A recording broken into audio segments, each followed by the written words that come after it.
오늘은 여러분과 함께 거듭남이란 무엇인가 라고 하는 주제로 함께 말씀을 나누려고 합니다. 성령님께서 우리 각자에게 들려주시는 그 세미한 음성을 듣는 시간이 되기를 바랍니다. 여러분, 우리가 예수님을 믿는 목적은 구원입니다. 구원. 우리가 예수님을 믿는 목적은 구원받기 위해서 믿는 겁니다. 구원이라고 하는 말은 죄와 사단의 종노릇하며 지배를 받던 사람이 예수 그리스도께서 왕으로 통치하시는 하나님 나라의 백성이 되는 겁니다.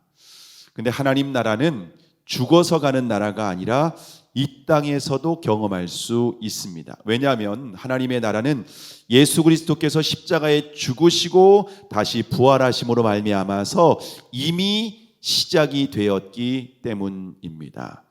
물론 하나님의 나라가 아직 완성되지는 않았습니다. 하나님의 나라는 주님께서 이 땅에 다시 왕으로 재림하실 때에, 예수께서 다시 이 땅에 재림하실 때에 하나님 나라가 새 하늘과 새 땅이 이곳에 완성이 되는 겁니다. 오늘 본문에서 예수님은 하나님의 나라에 대한 말씀을 하십니다. 하나님의 나라에 대한 말씀을 하시는데, 근데 물과 성령으로 거듭나지 아니하면 하나님 나라를 볼 수도 없고 하나님 나라를 들어갈 수도 없다, 이렇게 말씀하고 있습니다. 이것을 반대로 말하면은요, 물과 성령으로 거듭나면 하나님 나라를 볼 수도 있고 하나님 나라를 들어갈 수도 있다라고 하는 의미입니다. 자, 그런데 예수님께서 말씀하신 이 하나님 나라는 우리가 죽음 이후에 들어가는 나라를 의미하는 것이 아닙니다. 우리는 예수님께서 거듭나지 아니하면 하나님 나라를 볼 수도 없고 들어갈 수 없다라고 한 것이 죽음 이후의 천국만을 생각하는 경향이 있습니다. 자, 그런데 여기에서 말씀하신 하나님 나라는 이 땅에서 보고 들어갈 수 있는 하나님 나라를 의미하는 겁니다. 다시 말하면 물과 성령으로 거듭나면 이 땅에서 하나님 나라를 보고 하나님 나라를 들어갈 수 있다는 말씀입니다. 자, 그러면 여러분은 예수님을 믿고 이 땅에서 하나님 나라를 누리고 계십니까? 여러분, 이 땅에서 하나님 나라를 우리가 누리지 못하면 죽음 이후에 천국을 기대할 수 없습니다. 내가 죽은 후에 천국에 갈 수 있는지 없는지는 우리가 죽어봐야 아는 것이 아니라 이 땅에서 우리가 하나님 나라를 맛보고 경험하는 사람이 죽음 이후에도 천국에 들어갈 수 있는 겁니다. 그러나 이 땅에서 하나님 나라를 맛보지도 못하고 보지도 못하고 들어가지도 못하는 사람은 죽음 이후에 천국을 결코 확신할 수 없습니다. 그래서 오늘은 여러분과 함께 거듭남이란 무엇인지, 그리고 그 거듭남의 증거는 무엇인지, 내가 스스로 확인할 수 있는 이 점검은 무엇으로 확인할 수 있는지 오늘 함께 말씀을 나누려고 합니다. 여러분, 이 말씀을 통해서 내가 정말 거듭났는지, 그리고 내 안에 거듭남의 열매, 거듭남의 증거가 있는지 한번 스스로 점검하며 확인하는 시간이 되기를 바랍니다. 그래서 만약 내 안에 거듭남의 증거가 없다면 저와 여러분이 하나님께 은혜를 구하시기를 바랍니다. 하나님의 은혜를 구하셔서 물과 성령으로 거듭나는 저와 여러분이 되기를 주님의 이름으로 축복합니다. 자, 오늘 본문에 나오는 니고데모는 한 번도 자신의 이 거듭남에 대해서, 구원에 대해서 한 번도 의심한 적이 없는 사람입니다. 왜냐하면 니고데모는 외적인 조건이 너무나도 완벽하게 갖추었기 때문입니다. 근데 예수님께서 그 니고데모에게 외적인 조건이 완벽하게 갖추어진 이 니고데모에게 뭐라고 말씀하십니까? 진실로 진실로 내게 이르노니 사람이 거듭나지 아니하면 하나님 나라를 볼 수 없느니라, 이렇게 말씀하고 있습니다. 여러분, 이 니고데모에게 예수님께서 이 말씀을 하신 이유는 무엇일까요? 그 말씀을 하신 이유는 니고데모가 아직 거듭나지 않은 사람이라는 것을 말하고 있는 겁니다. 아마도 니고데모는 예수님의 말씀을 듣고 충격받았을 겁니다. 내가 거듭나지 않았다고요? 내가 하나님의 백성이 아니라고요? 내가 구원받지 못했다고요?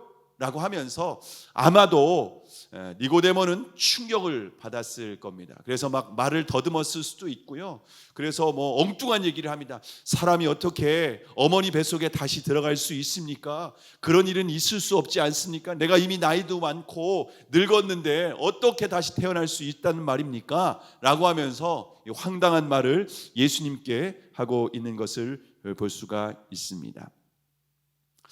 만약 여러분이 예수님 앞에서 네가 아직 거듭나지 못했다 라고 하는 말씀을 들으면 여러분 어떻겠습니까? 충격적이지 않겠습니까? 우리가 그 어떤 말보다 예수님께 네가 거듭나지 않았다 라고 하는 말을 듣는다면 아마 충격을 받을 수밖에 없습니다.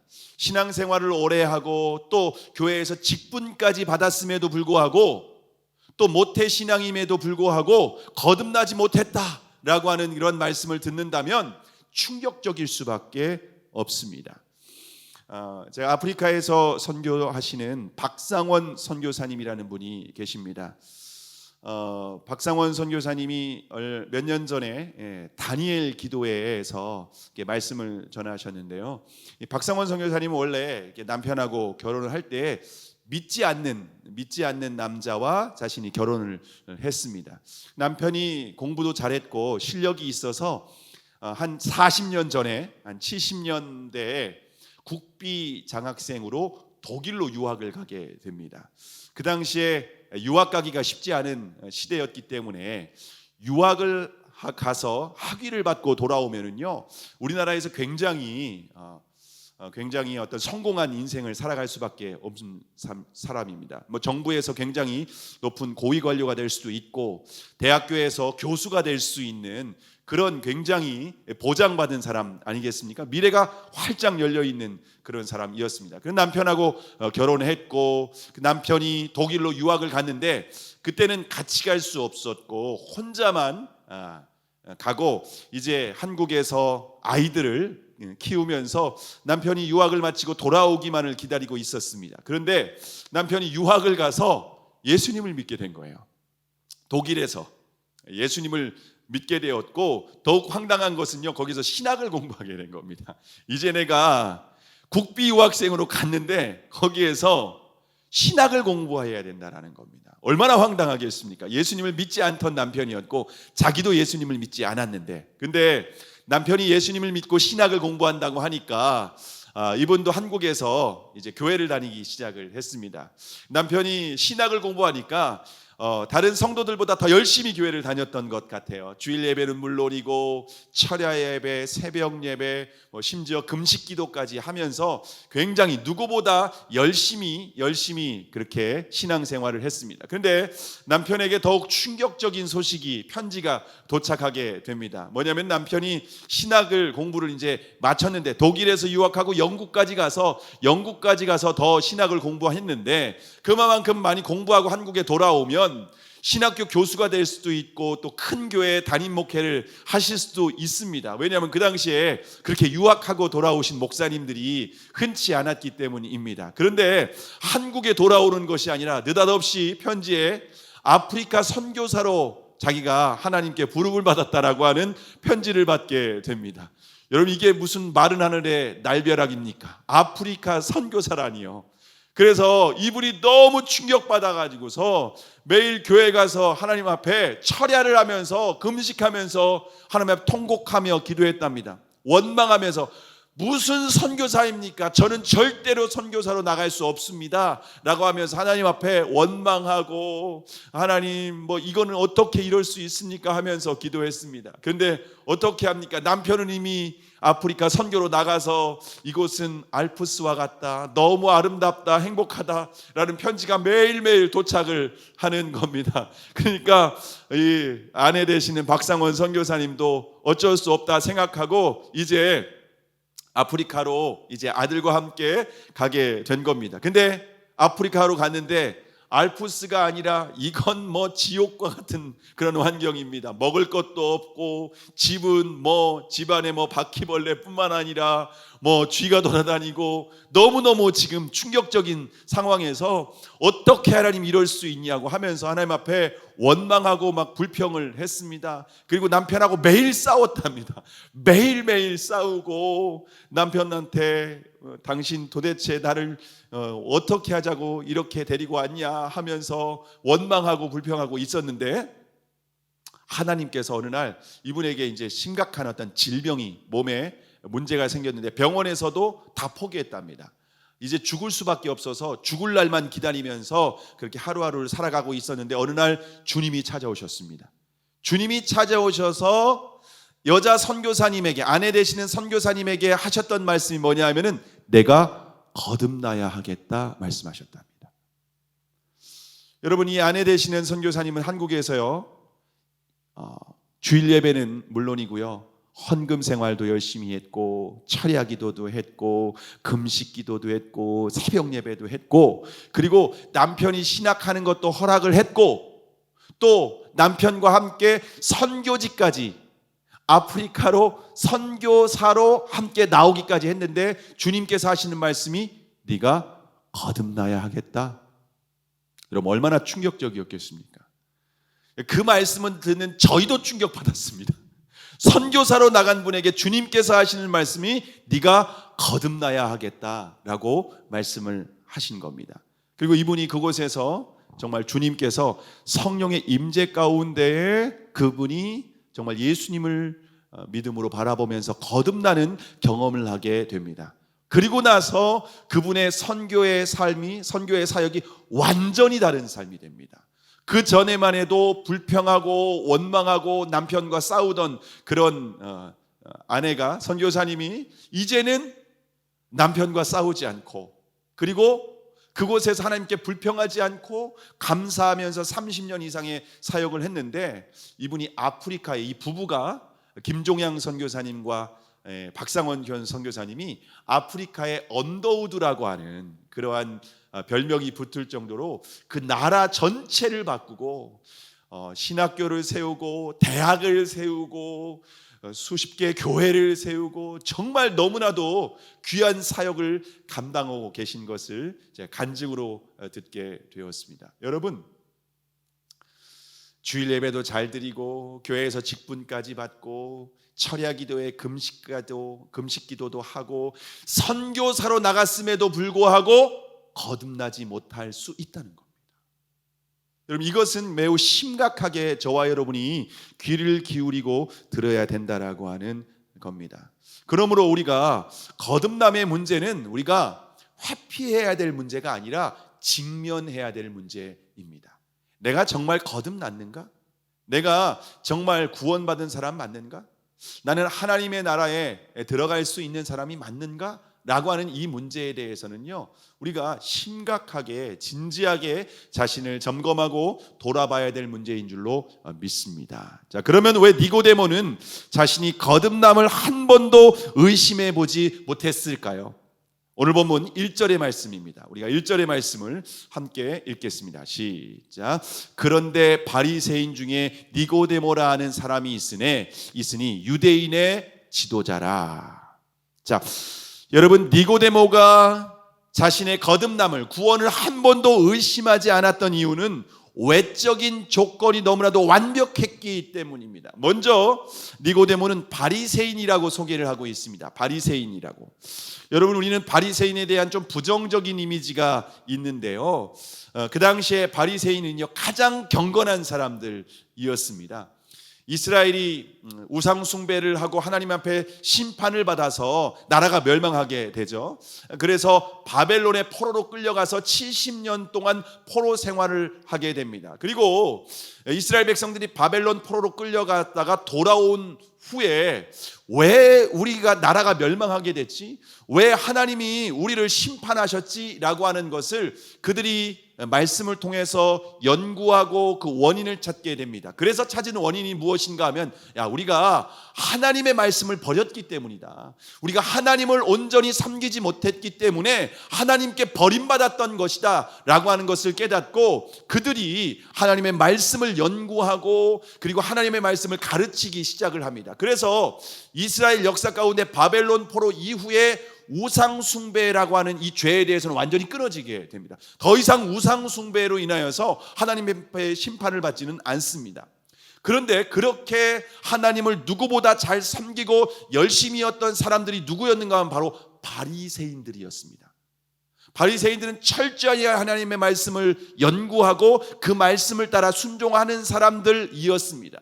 그리고 일주일에 2번씩 금식을 하면서 누구보다 경건하게 살고자, 누구보다 하나님의 말씀대로 순종하고자 힘쓰고 애썼던 사람들이 바로 바리새인이었다라고 말하고 있습니다. 자, 그런데 10절에 보면은, 오늘 우리가 함께 읽지는 않았지만 10절에 보시면은요, 이 니고데모는요 이스라엘의 선생이라고 말하고 있습니다. 랍비라고 하는 말인데요, 바리새인들 중에서 랍비였다는 말은요, 사람들에게 하나님의 뜻을 가르치는 사람이었다는 겁니다. 요즘으로 말하면 목회자라는 말입니다. 그리고 하나님의 말씀에 대해서 아주 누구보다 잘 알고 있는 신학자라고 이해할 수도 있습니다.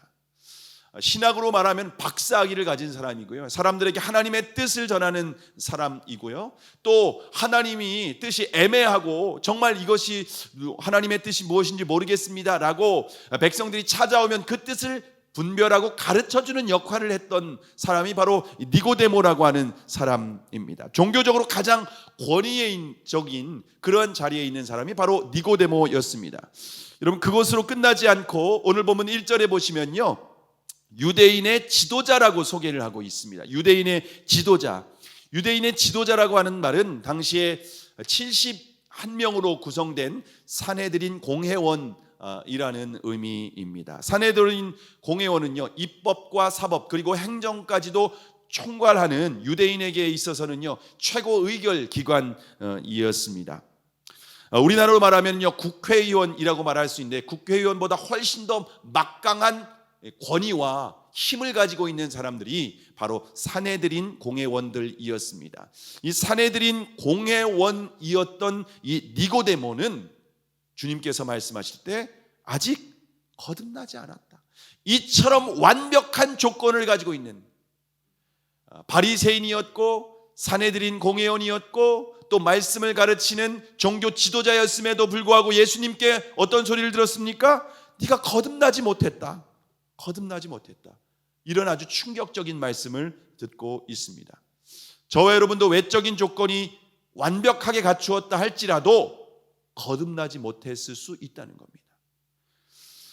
기도 응답을 받고 기적을 체험하고 뜨거운 성령 체험도 했고 모태신앙으로 자랐고 영접기도도 했고 침례를 받았고 공적인 예배에 빠지지 않고 드렸고 새벽 예배에 또 성경을 읽고 또 묵상하고 또 11조와 선교 헌금 또 교회에서 봉사하고 전도도 하고 선교도 하고 또 교회에서 직분까지 받았습니다. 목사님, 장로님, 권사님, 집사님, 이런 직분까지 받았음에도 불구하고 거듭나지 못했을 수 있다는 겁니다. 여러분, 우리는 이런 설교를 좋아하지 않죠. 너무 부담스러우니까. 그리고 나와는 상관없는 일이다 라고 우리가 생각할 수 있습니다. 그런데 우리가 이처럼 외적인 조건을 붙들고 있는 사람은 썩은 동아줄을 붙들고 있는 사람입니다. 그것은 절대로 거듭남의 증거가 될 수 없다는 겁니다. 왜냐하면 이처럼 완벽한 조건을 가졌던 이 니고데모도 아직 거듭나지 않았다라고 하는 주님으로부터 평가를 받았기 때문입니다. 자, 그러면 니고데모가 예수님께 찾아온 목적은 무엇이었을까요? 그 밤에 예수님께 찾아온 목적은 무엇일까요? 오늘 보면 2절의 말씀을 우리가 함께 읽겠습니다. 시작. 그가 밤에 예수께 와서 이르되 랍비여 우리가 당신은 하나님께로부터 오신 선생인 줄 아나이다. 하나님이 함께 하시지 아니하시면 당신이 행하시는 이 표적을 아무도 할 수 없음이니이다. 자, 니고데모가 예수님께 찾아온 목적이 무엇인가 하면은요, 예수님께서 행하셨던 표적 때문입니다. 표적. 예수님이 행하시는 표적을 보니까 이건 뭐 하나님이 함께 하시지 않으면 절대로 있을 수 없는 초자연적인 일들이었던 겁니다. 왜냐하면 예수님께서 가나의 혼인잔치에 요 본문 오늘 3장 바로 이전에 보시면요, 가나의 혼인잔치 이 기적이 나옵니다. 가나 혼인잔치에서 예수님께서 어떤 일을 행하셨습니까? 물이 포도주로 변화되는 이 기적을 행하셨습니다. 사물의 질을 변화시키는 기적 아니겠습니까? 어떻게 하나님이 보내신 사람이 아니면 절대로 이런 일을 할 수 없다는 겁니다. 뿐만 아니라 유대인의 명절이었던 이 6월절에 예수님께서 많은 이적을 행하셨다라고 하는 것이 요한복음 2장 23절과 24절 하반절에 나오고 있습니다. 수많은 사람들이 예수님께서 행하시는 표적, 그 놀라운 기적을 보고 사람들이 야, 이분이 하나님께서 보내신 메시아가 아닐까라고 하는 그러한 생각을 갖게 된 겁니다. 메시아이니까 이런 기적을 행하실 수 있는 거야 라고 생각을 했는데 니고데모도 그렇게 생각했던 사람 중에 한 명이었습니다. 자, 그런데 예수님은요, 그들의 믿음, 표적을 보고 반응하는 그들의 믿음을 인정하지 않았습니다. 요한복음 2장 23절에서 24절에 보시면 제가 읽어드리겠습니다. 들어보시기 바랍니다. 6월절에 예수께서 예루살렘에 계시니 많은 사람이 그 행하시는 표적을 보고 그 이름을 믿었으나 예수는 그 몸을 저희에게 의탁지 아니하셨으니 이는 친히 모든 사람을 아심이요 라고 말씀하고 있습니다. 예수님께서 6월절에 수많은 이적을 행하셨습니다. 아마도 병든 자를 고쳐주시기도 하고 귀신 들린 사람을 자유하여 하시기도 하시고 또 수많은 사람들에게 하나님의 말씀을 가르치는 그런 놀라운 모습들을 보면서 물이 포도주로 바뀌는 기적을 보면서 이야, 이분은 하나님이 보내신 사람이야 라고 하면서 아주 예수님을 믿었습니다.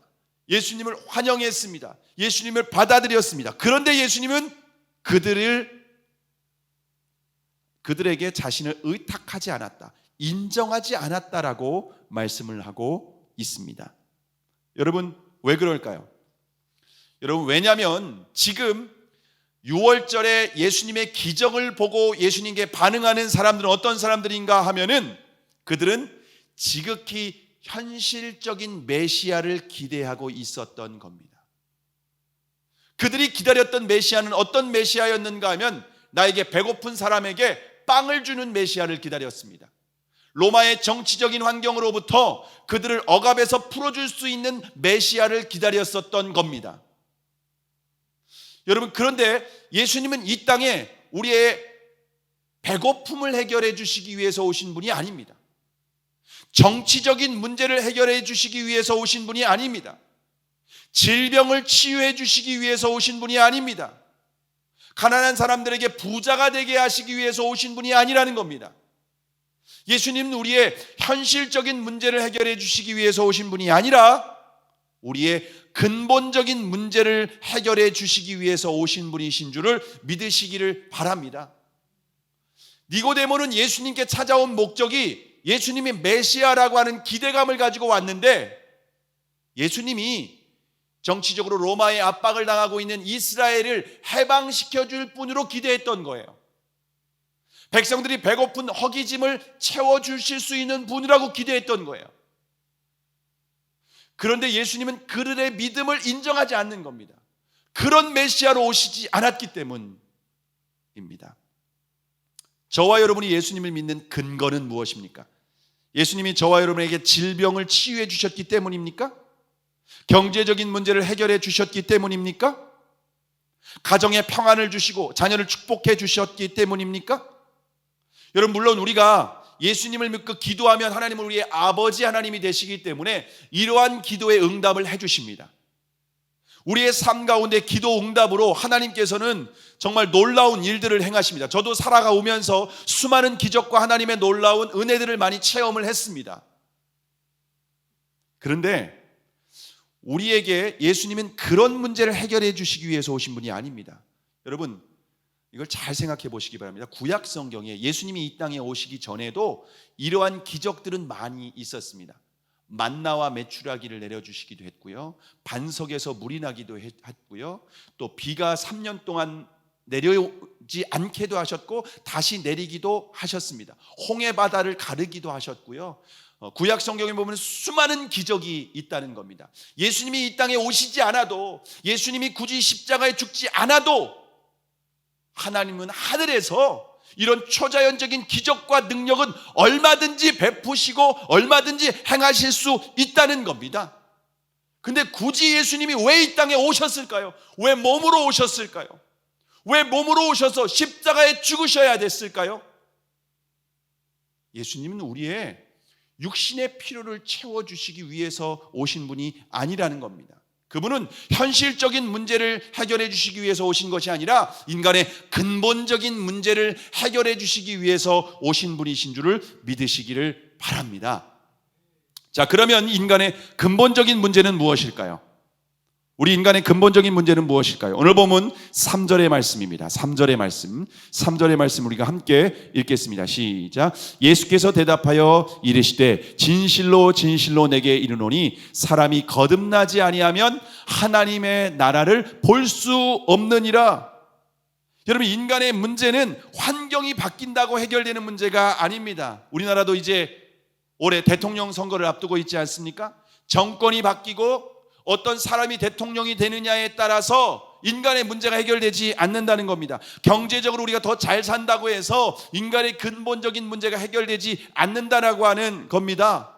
저와 여러분이 좋은 집에 살고 또 경제적으로 더 부유해지고 또 여러분이 몸이 질병이 떠나가고 해결되면은 여러분이 하나님 나라를 누릴 수 있는 것이 아니라는 겁니다. 인간의 근본적인 문제는 외적인 조건에 있는 것이 아니라 인간의 존재 자체의 문제가 있는 겁니다. 인간의 문제는 외적인 환경이 바뀌는 것이 아니라 존재적으로 거듭나야 해결되는 문제라는 겁니다. 여기서 거듭나야 된다라고 하는 말은 헬라어로 아노텐이라고 하는 말인데 위로부터라는 의미가 있습니다. 위로부터. 우리가 이 세상에 태어날 때는 어디로부터 태어났나요? 아래로부터 태어났습니다. 어머니의 태중에서 잉태되었고 어머니의 태로부터 자궁으로 우리가 태어났다는 겁니다. 그런데 거듭나는 것은요, 위로부터 태어나는 겁니다. 다시 말하면 하나님으로부터 태어나는 것을 말합니다. 우리가 한 번 태어나면은요 두 번 죽음을 경험하게 되어 있습니다. 그런데 두 번 태어나면은 한 번 죽음을 경험합니다. 무슨 말인가 하면요, 한 번 태어나면은 우리가 육신이 죽고 두 번째 영원한 죽음을 맞이하게 됩니다. 그런데 두 번 태어난다, 어머니의 태중에서 한 번 태어나고 거듭남 하나님으로부터 태어나게 되면은 육신의 죽음을 맞이하지만은 영원한 죽음을 맞이하지 않습니다. 영원히 하나님 나라에서 우리가 살아가게 되는 겁니다. 그래서 한 번 태어나면 두 번 죽게 되어 있고 두 번 태어나면 한 번 죽는다라고 하는 말을 신학자들이, 청교도 신학자들이 이런 말을 했다라고 하는 겁니다. 그런 의미에서 우리는 어머니의 뱃속으로 한 번 태어나는 것으로 끝나지 않고 하늘로부터 하나님께로 다시 한 번 태어나야 됩니다. 그래야 영원한 생명을 얻을 수 있고 하나님 나라를 보고 들어갈 수 있다라고 하는 겁니다. 자, 그러면 인간은 왜 거듭나야 할까요? 왜 거듭나지 아니하면 해결될 수 없을까요? 니고데모와 같이 우리가 겉으로는 아무리 완벽하고 의로운 사람이라고 할지라도 성경은 아주 단호하게 말하고 있습니다. 로마서 3장 23절에 보시면 모든 사람이 죄를 범하였음에 하나님의 영광에 이르지 못하더니 라고 말씀하고 있습니다. 우리 인간이 죄 때문에 하나님의 영광으로 가득한 그 하나님 나라에 들어갈 수 없다는 겁니다. 하나님 나라에 들어갈 수 없으면 결국 영원한 지옥의 영벌을 받을 수 없다는 겁니다. 밖에 없다는 의미입니다. 심지어 다윗은 하나님의 마음에 합한 사람 다윗은 시편 51편 5절에서 이렇게 고백합니다. 내가 죄악 중에 출생하였으며 모친이 죄 중에 나를 잉태하였나이다 라고 고백을 하고 있습니다. 이 다윗의 고백은 아담의 후손으로 태어난 모든 사람들은 어머니의 태중에 잉태할 때부터 죄에 오염된 상태로 죄 가운데에서 어머니의 태중에 잉태하고 죄 가운데에서 이 세상에 태어나게 되고 죄를 따라서 본성을 따라서 살아갈 수밖에 없는 존재라고 하는 것이 성경이 말하는 인간론입니다. 인간에 대한 정의입니다. 그럼 인간이 어느 정도로 심각하게 죄에 오염되어 있을까요? 예레미야서 13장 23절에 보면 이렇게 말씀하고 있습니다. 구수인이 그 피부를, 표범이 그 반점을 변하게 할 수 있느냐? 여러분, 구수인은 피부가 검은 흑인을 말합니다. 표범은 얼룩 무늬가 있는 그런 짐승을 말하죠. 근데 구수인이 그 피부를 변하게 할 수 있느냐? 표범이 그 반점을 변하게 할 수 있느냐? 만약 할 수 있을진데 악에 익숙한 너희도 선을 행할 수 있으리라. 여러분, 그럴 수 없다는 겁니다. 구수인과 표범이 자신의 피부를 또 자신의 반점을 변하게 할 수 없는 것처럼 죄 가운데 태어난 우리 인간이 결코 선을 행할 수 없다는 겁니다. 이처럼 인간은 어머니의 태중에 잉태될 때부터 죄인으로 이 세상에 잉태되었고 태어나게 되었다는 겁니다. 어떤 교육과 어떤 철학으로도 안 됩니다. 종교적인 열심과 경건으로도 안 됩니다. 아무리 결단하고 다짐한다고 해도 안 됩니다. 우리 안에 있는 죄의 본성, 죄를 좋아하고 죄의 마음이 끌리고 누군가가 나에게 조금이라도 손해를 끼치기라도 하면 미워하는 이 감정, 분노하는 이 마음, 본능에 끌리고 육신에 끌리고 눈에 보이는 대로 반응하고 사람들이 따라가는 편안한 것을 추구하는, 그게 아무리 죄가 된다 할지라도 이거 스스로 해결할 수 없다는 거예요. 해결이 안 된다는 겁니다. 법이라고 하는 테두리가 너무 무섭기 때문에, 법의 판단을 받게 되면 우리의 인생이 너무나도 끔찍하기 때문에 두려워서 그냥 속을 감추고 있을 뿐이지 해결되지 않는다는 거예요. 근데 그 죄가 얼마나 깊숙이 우리 안에 뿌리 박혀 있는가, 세포 하나하나까지 뼛속 깊숙이 죄에 물들어 있는 존재라고 하는 겁니다. 우리 인간과 죄는 절대로 분리될 수 없는 존재라는 겁니다. 그래서 다시 태어나야 된다라고 하는 겁니다. 거듭나야 된다라고 하는 겁니다. 다시 태어나지 않으면은 결단코 하나님 나라를 볼 수도 없고 들어갈 수도 없다. 이게 예수님이 우리 인간에게 내린 결론의 말씀입니다. 하나님의 결론이라는 겁니다. 거듭나지 않으면은 방법이 없다는 겁니다. 그러면 어떻게 위로 다시 태어날 수 있을까요? 어떻게 다시 거듭날 수 있을까요? 오늘 보면 5절의 말씀입니다. 5절의 말씀을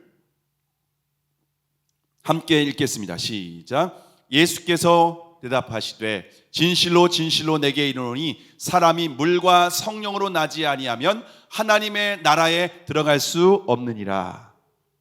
여러분, 인간이 거듭날 수 있는 이 방법, 거듭날 수 있는 비밀은 오직 물과 성령으로 거듭날 수 있다고 주님께서 말씀을 하고 있습니다. 여러분, 이 물과 성령으로 거듭난다라고 하는 말씀을 성도들이 개인적으로 읽기도 하고 또 묵상하기도 하는데 이 의미를 도무지 깨닫지 못하는 성도들이 정말 많이 있습니다. 근데 이 말씀은 자체로는 절대로 이해할 수 없습니다. 이것은 구약 성경에 있는 어떤 말씀을 이해해야지만 이 말씀을 이해할 수 있습니다. 그 말씀이 에스겔서 36장 25절에서 27절까지의 말씀입니다.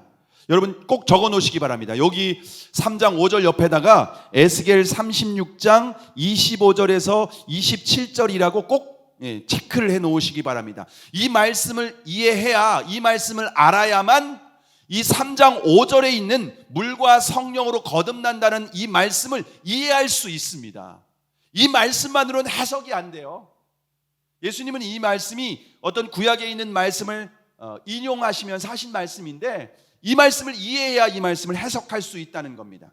제가 읽어드리겠습니다. 에스겔 36장 25절에서 27절까지의 말씀입니다. 맑은 물로 너희에게 뿌려서 너희로 정결케 하되 곧 너희 모든 더러운 것에서와 모든 우상을 섬김에서 너희를 정결케 할 것이며 또 새 영을 너희 속에 두어 새 마음을 너희에게 주되 너희 육신에서 굳은 마음을 제하고 부드러운 마음을 줄 것이며 또 내 신을 너희 속에 두어 너희로 내 율례를 행하게 하리니 너희가 내 규례를 지켜 행할지니라. 이게 여러분 에스겔 36장 25절에서 27절까지의 말씀입니다. 여러분 이 말씀을 주신 배경이 뭐냐면은 에스겔 선지자에게 주신 이 말씀이 그때 이스라엘 상황은요, 이스라엘이 망한 상황입니다. 성전도 다 파괴된 상황입니다. 그래서 바벨론의 포로로 끌려간 상황입니다. 이스라엘 백성들이 나라도 잃고 성전도 잃고 하나님도 예배할 수 없는 그런 상황에 있었습니다. 완전히 멸망한 상황입니다. 더 이상 희망도 없는 아주 절망적인 상황에 하나님께서 에스겔 선지자에게 주신 예언의 말씀입니다. 하나님께서 이스라엘 백성들에게 두 가지 일을 행하시겠다라고 그렇게 예언을 하셨습니다. 첫 번째로 어떤 예언을 하셨냐면요, 주님께서 맑은 물을 뿌려서 너희들을 정결하게 씻어주시겠다는 겁니다. 모든 더러운 것, 우상을 섬김 이런 것들로부터 깨끗하게 씻어주시겠다라고 말씀을 하신 겁니다. 깨끗하게 씻어주시겠다. 두 번째 뭐냐면요, 새 영을, 두 번째는 새 영을 너희 속에 주어서 너희 속에 있는 굳은 마음, 딱딱한 마음, 불순종하는 마음, 죄를 사랑하는 마음, 이거를 다 뜯어내가지고 이 심장을 이식 수술해 주겠다는 거예요. 그래서 하나님을 사랑하고 말씀을 사랑하고 순종하는 마음으로 우리의 심장을 이식 수술해 주겠다는 겁니다.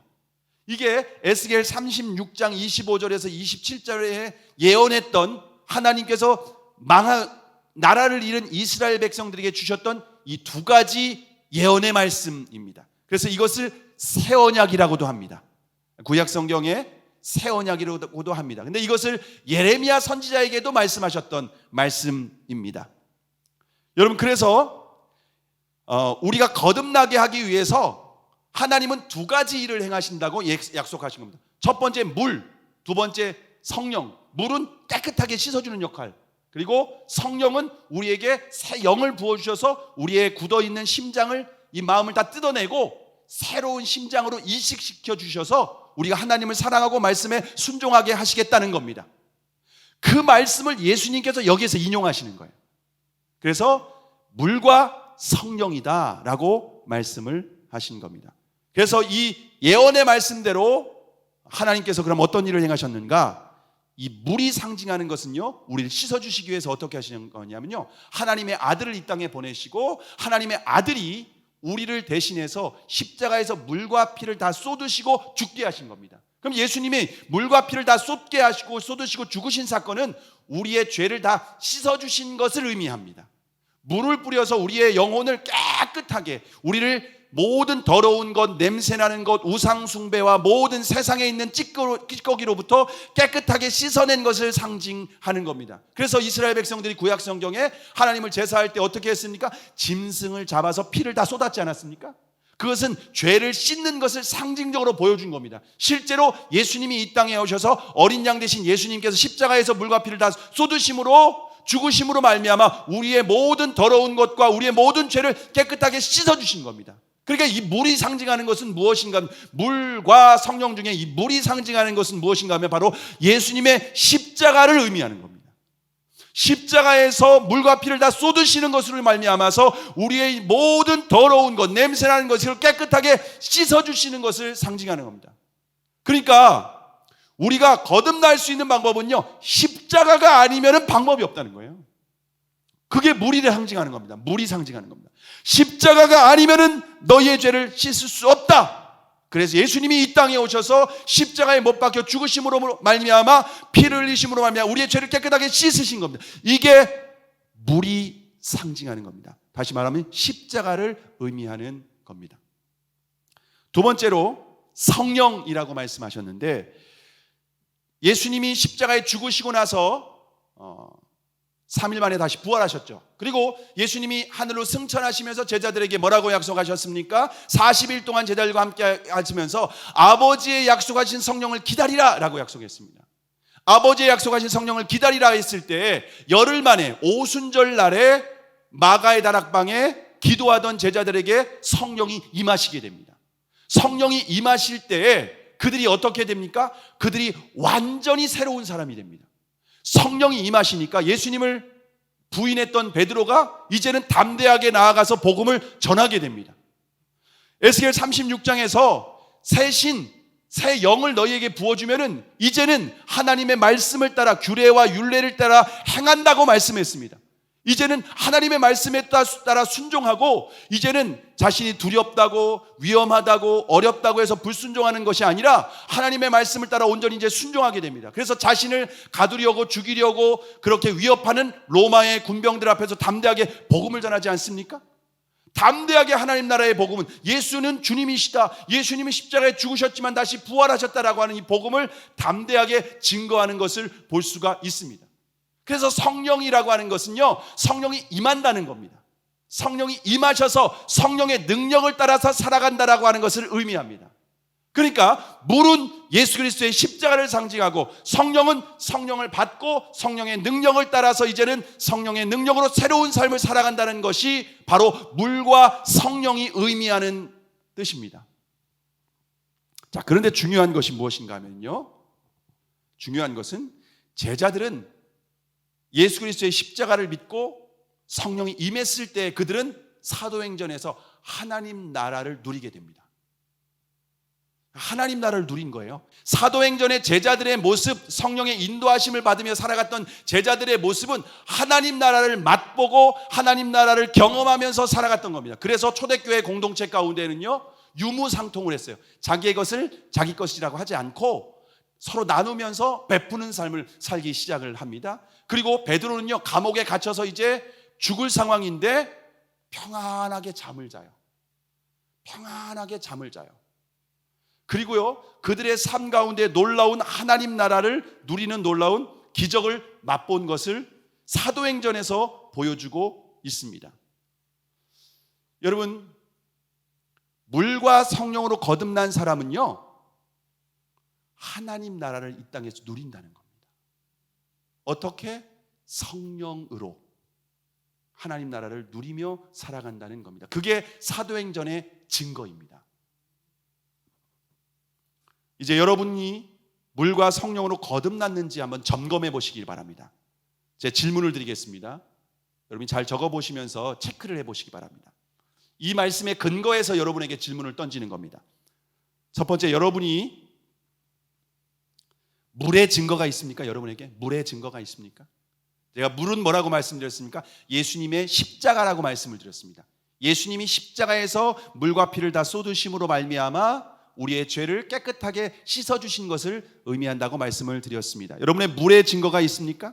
다시 말하면 여러분이 예수님을 믿는 동기가 기적 때문입니까? 십자가 때문입니까?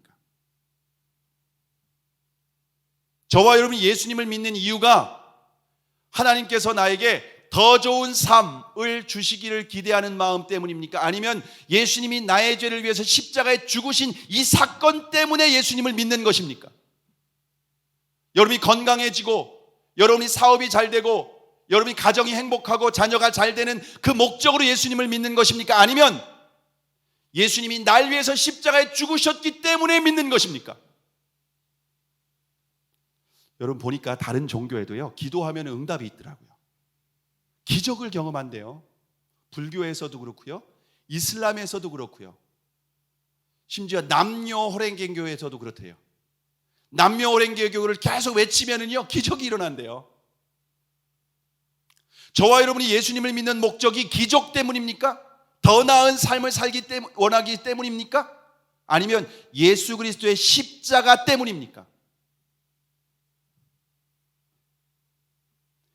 예수님의 십자가를 믿음으로 죄사함 받은 사람들은 내 삶에 기적이 안 일어나도, 내 삶에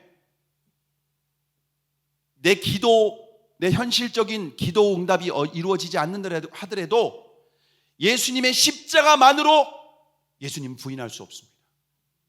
예수님을 믿고 따라갈 수밖에 없습니다. 왜냐하면 예수님의 십자가가 아니고는 내 죄를 해결할 수 있는 길이 결코 없기 때문에, 이 죄가 해결되지 않으면 하나님과 연합할 수 없고 하나님의 아버지라 부를 수 없고 영원한 생명을 얻을 수 없다는 것을 너무나도 잘 알기 때문에 십자가를 믿는 겁니다. 여러분, 우리가 십자가를 믿는 거지 예수님의 기적을 믿는 게 아니에요. 물론 예수님은 하나님의 아들이세요. 기적을 행하세요. 우리의 기도에 응답하세요. 우리의 삶에 놀라운 역사를 이루세요. 간구하는 것에 응답하세요. 그런데 십자가를 믿는 것인지 기적을 기대하고 믿는 것인지 우리가 점검할 필요가 있다는 겁니다. 우리의 근본적인 문제를 해결할 수 있는 유일한 길은 오직 예수 그리스도의 십자가라는 겁니다. 두 번째 점검해 보시기 바랍니다. 여러분에게 성령의 증거가 있습니까? 첫 번째 물의 증거를 말씀드렸습니다. 두 번째 성령의 증거가 있습니까? 성령의 증거는 무엇인가 하면요, 성령이 아니고는 예수를 주라고 고백할 수 없다고 말씀하고 있습니다. 고린도전서 12장 3절에 보시면 성령이 아니고는 누구든지 예수를 주시라 할 수 없느니라. 성령의 증거는 우리가 예수님을 주님으로 고백하고 따라간다는 겁니다. 이게 성령의 증거입니다. 제자들이 성령이 임하기 전에는 예수님이 주님이라고 고백했지만은 결국 예수님이 잡히실 때 다 도망갔죠. 다 부인했어요. 외면했어요. 모른다. 예수님을 심지어 베드로는 저주까지 했죠. 이것은 예수님을 주님이라고 고백한 게 아니에요. 근데 성령으로 거듭나니까 베드로가 자신을 죽이려고 하는 상황에서도 예수님을 주님이라고 고백하고 예수님을 증거하는 사람이 되지 않았습니까? 성령으로 거듭난 사람은 더 이상 내가 주인이 아니라 예수님이 주님이라고 고백하며 살아가게 됩니다. 단지 입술의 고백이 아니라 내 삶으로 주님을 따라가는 겁니다. 성령으로 거듭난 사람은 예수님을 주님으로 따라가는 삶의 열매를 맺을 수밖에 없다는 겁니다. 자기를 부인하고 예수님을 따라가는 거예요. 그게 사도행전에서 제자들이 보여준 거거든요. 근데 여기서 더 중요한 게 뭐냐면요, 성령은 누구에게 임하는가 하면요, 예수님의 십자가를 믿는 사람에게 임합니다. 십자가가 없이 성령을 받을 수 없습니다. 왜냐하면 깨끗하게 해야 거룩하신 성령을 받을 수 있기 때문입니다. 그래서 예수님이 십자가에 죽으시고 오순절에 성령이 임하신 겁니다.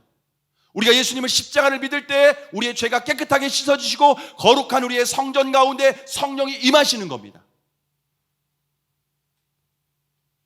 성령의 증거는 예수님이 주인인가 내가 주인인가 이걸 확인하는 겁니다. 입술의 고백이 아니라 삶의 고백. 내가 예수님을 진짜 따라가고 있는가? 자기를 부인하고 주님 따라가고 있는가? 이것을 점검해 봐야 합니다. 세 번째, 마지막 증거입니다. 하나님 나라의 증거가 있습니까? 물과 성령으로 거듭나지 아니하면 하나님 나라를 볼 수 없다라고 했죠. 근데 물과 성령으로 거듭나면 하나님 나라를 볼 수 있고 들어갈 수 있는 겁니다. 그렇기 때문에 물과 성령으로 예수 그리스도의 십자가를 믿고 성령의 인도하심을 따라서 주님이라 고백하는 삶을 살아가면 이 땅에서 하나님 나라를 보고 들어갈 수 있다는 겁니다. 하나님 나라를 맛볼 수 있다는 겁니다. 로마서 14장 17절에 보시면 하나님 나라는 먹는 것과 마시는 것이 아니요 오직 성령 안에 있는 의와 평강과 희락이라. 성령 안에 있는 의와 평강과 희락이라. 성령이 임하시면 의와 평강과 희락이 우리 안에 임한다는 거예요. 근데 여기에서 의는 뭐냐면요, 죄를 이기고 의를 행하는 삶을 산다는 거예요. 성령이 임하시면 죄의 문제를 해결할 수 있다는 거예요. 죄를 이길 수 있다는 거예요. 내 본성적으로 내가 해결할 수 없었던 이 문제, 죄에 끌리고 죄를 사랑하고 죄를 따라가는 이 문제, 해결할 수 없었던 문제, 성령이 임하시면 이제는 죄를 끊고 의를 따라 행한다는, 이건 완전한 삶을 말하는 것은 아닙니다. 실수할 수 있죠. 그러나 회개하고 다시 돌이켜서 의를 따라 살아가는 삶을 살아가는 겁니다. 그리고 평강입니다. 두 번째는 평강. 하나님 나라는 평강이 있어야 됩니다. 환경을 초월하는 평강. 경제적으로 어렵다고 해서 막 불안하고 두려워하는 게 아니라 환경을 초월하는 평강이 임하는 겁니다.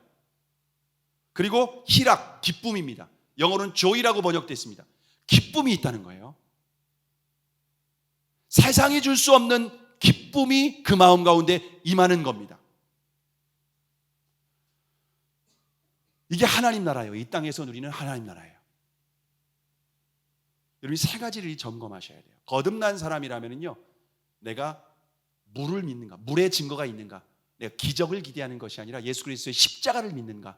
두 번째, 성령의 증거가 있는가, 내가 주인이 아니라 예수님을 삶의 주인으로 믿고 따라가고 있는가. 세 번째, 하나님 나라가 내 안에 임했는가. 의와 평강과 희락이라고 했습니다.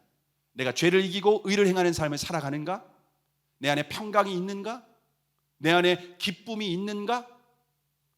이게 거듭난 사람의 세 가지 증거입니다. 이것이 굉장히 중요한 겁니다.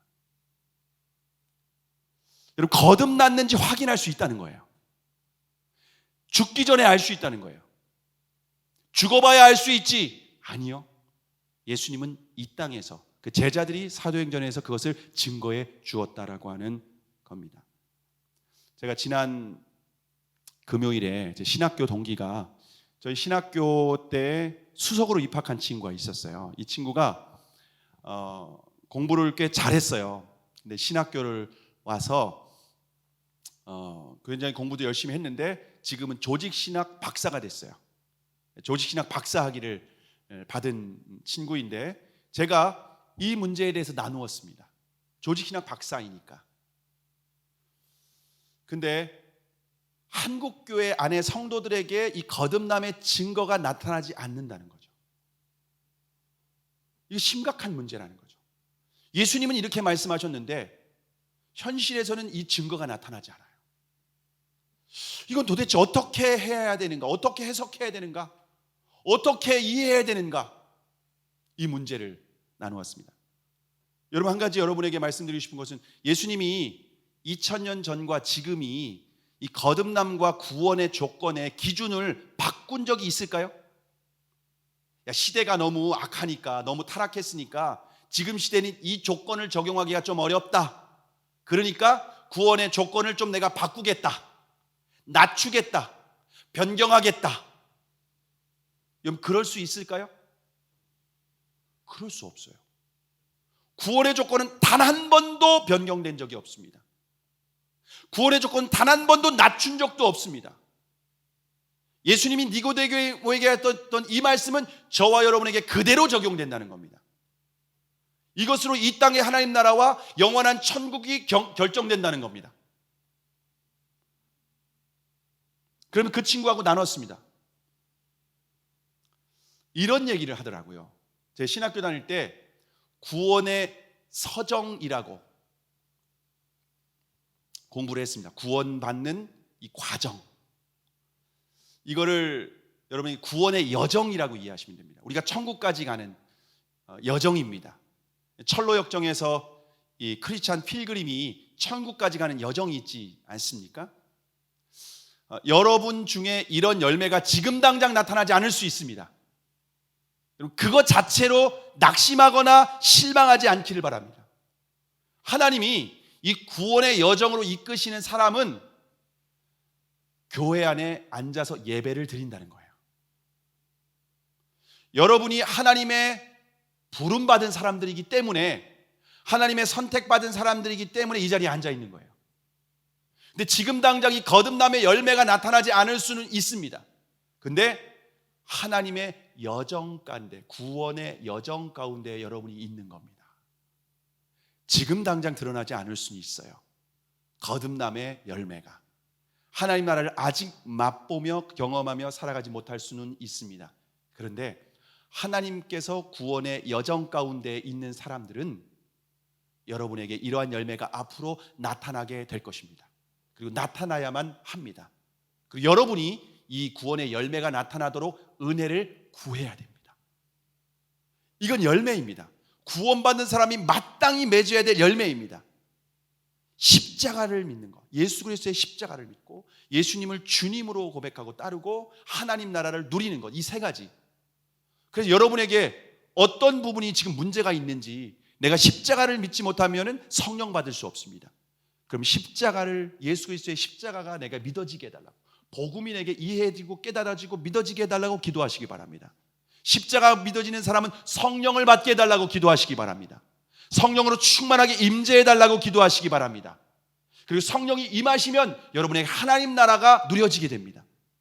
의와 평강과 희락이 여러분에게 맛보고 경험되어질 수 있다는 겁니다. 여러분, 그래서 이번에 내적 치유를 준비한 겁니다.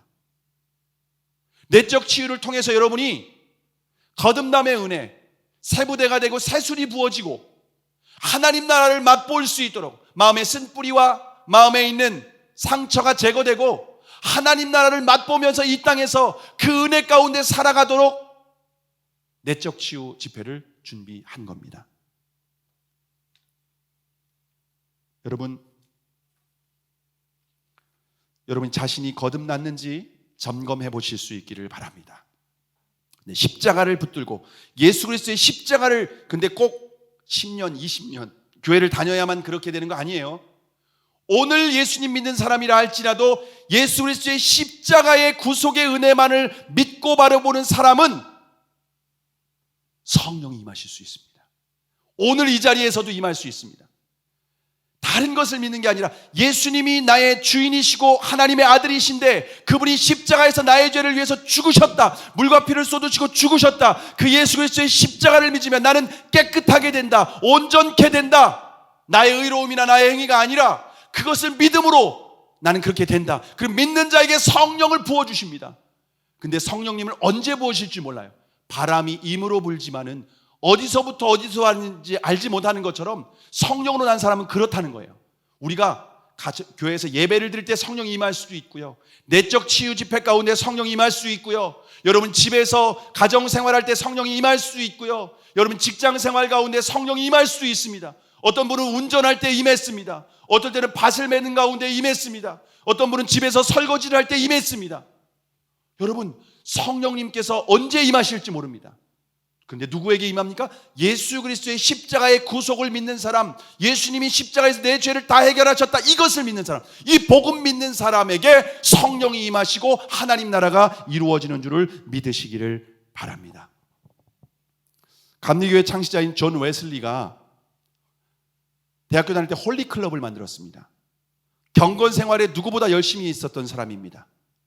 그리고 미국의 선교사로 자원합니다. 인디언 선교회. 근데 인디언 선교하러 갈 때에 배가 풍랑을 만나게 됩니다. 근데 선교사로 가는데 풍랑이 임하니까 너무 두려운 거예요. 너무 두려운 거예요. 죽을 것 같아서. 내가 선교사로 나가기 전에 죽겠구나. 근데 한쪽에 모라비안 교도들이 26명이 그 풍랑이 있는 바다 한가운데에서 찬양을 하고 있는 거예요. 당신은 어떻게 이렇게 두려워하지 않을 수 있습니까? 라고 물었습니다. 그때 모라비안 교도들이 이렇게 말합니다. 하나님을 믿는데 어찌 죽음을 두려워하겠습니까? 자신은 선교사로 나가는데 충격을 받은 거예요. 그리고 2년의 선교사를 활동을 했지만 아무런 열매가 없었습니다. 그때 존 웨슬리가 영국으로 다시 돌아오면서 자신이 이걸 알게 됩니다. 아, 나는 아직 거듭나지 않았다. 나는 거듭나지 않았다. 홀리클럽을 만들고 선교사로 나가고 그랬지만 거듭나지 못했구나. 그러면서 고민하게 됩니다. 그리고 1738년 5월 24일 올더스게이트에 있었던 모라비안 교도들의 기도 모임에 참석하게 됩니다. 근데 그곳에서 루터의 로마서 강의 서문을 읽어주었습니다. 밤 9시 15분이었는데 그때 낭독자가 예수 그리스도를 믿을 때 하나님께서 우리의 마음을 변화시켜 주십니다. 우리에게 성령을 부어 주십니다. 우리가 거듭나게 됩니다. 라고 하는 이 메시지를 들을 때 가슴이 뜨거워지는 경험을 하게 됩니다. 웨슬리가 가슴이 뜨거워지는 경험을 하게 됩니다. 그리고 예수님이 내 모든 죄를 십자가에서 깨끗하게 해결하셨다. 그래서 죄와 사망의 법에서 나를 구원하셨다. 이제는 나는 더 이상 죄와 사단의 종로로 타지 않는다 라고 하는 믿어지기 시작을 하면서 그가 그 자리에서 거듭나게 됩니다. 그리고 세계는 나의 교구다라고 하면 전 세계를 다니면서 수많은 영혼들에게 복음을 전하고 그 영혼들을 주께 돌아오는 귀한 일들을 감당했습니다. 여러분, 우리가 거듭날 수 있는 길은 오직 예수 그리스도의 십자가를 믿는 겁니다. 여러분이 의로운 삶을 살아라, 결단해라, 다짐해라, 이것이 아닙니다. 예수 그리스도의 십자가를 온전히 믿음으로 바라보는 사람은 죄사함 받고 성령이 임해서 하나님 나라를 누리며 거듭난 삶을 살아갈 수 있는 줄로 믿습니다. 오늘 이 자리가 그러한 자리가 되길 바라고, 내적 치유 집회가 그런 자리가 되길 바라고, 여러분이 말씀을 듣고 돌아갔을 때 여러분의 삶 가운데 그 은혜가 임하기를 바랍니다. 지난 금요일 날 밤에 내적 치유 첫 번째 집회를 했어요. 한 권사님이 찾아오셨어요. 끝나고 찾아오셨어요. 그리고 권사님이 어려운 문제를 상담했어요. 그리고 그 문제를 놓고 같이 함께 기도했습니다. 근데 그 권사님 집으로 돌아갔는데 하나님의 임재가 경험되어진 거예요. 이 자리가 아니라 집으로 돌아갔는데 하나님의 임재를 경험하고 펑펑 눈물을 흘리면서 회개하게 되고 하나님의 음성이 들리게 되고 하나님의 역사가 집회 끝나고 집으로 돌아갔는데 그런 역사가 임하게 됐다는 간증을 전해주었습니다. 여러분이 예수 그리스도의 십자가를 믿음으로 주님 앞에 은혜를 구하면 그날과 그때는 알 수 없지만 바람이 임의로 불기 때문에 어디서부터 어디로 와서 가는지 알 수 없지만 성령으로 여러분께서 거듭나게 되고 역사가 이루어지고 여러분의 삶에 하나님의 나라가 임하게 되는 줄로 믿습니다. 그 은혜의 주인공들이 저와 여러분이 되기를 주님의 이름으로 축복합니다. 기도하시겠습니다.